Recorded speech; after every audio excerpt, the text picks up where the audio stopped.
Welcome to our channel. Today we how to configure investment portfolios with Betterment, detailed guide step by step clearly. To begin configuring your investment portfolio with Betterment, visit the Betterment website or open the mobile app.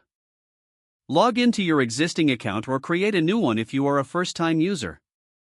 Once logged in, navigate to the investment setup section of your dashboard. Select the option to start setting up your investment portfolio.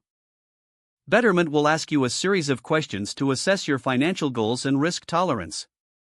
Answer these questions honestly to help Betterment customize your portfolio to your needs.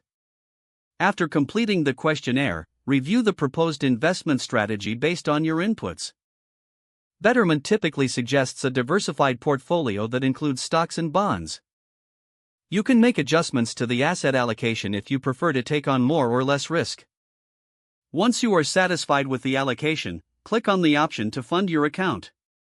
Choose your funding method, whether through a bank transfer, wire transfer, or external account integration.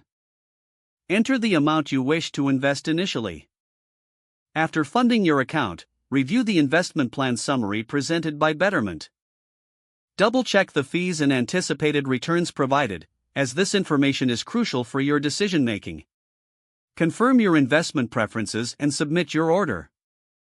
You will receive a confirmation once your investment portfolio is set up. After this, monitor your portfolio's performance through the dashboard regularly. Adjust your investment strategy over time if your financial situation or goals change.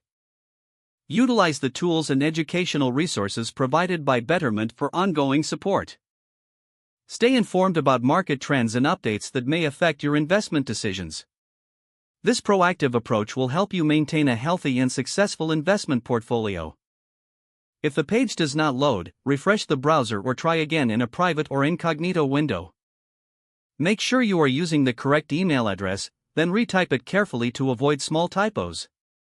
If your password is not accepted, use the reset option and create a new strong password you can remember.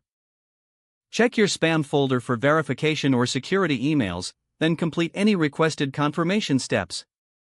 Enable two-factor authentication if available to improve account security and reduce unauthorized access risk. After signing in, review your profile details so your contact information and settings are accurate and current. If you see an error message, note it down and try again after restarting your device and internet connection. Don't forget to like this video and subscribe to our channel for more step-by-step tech guides.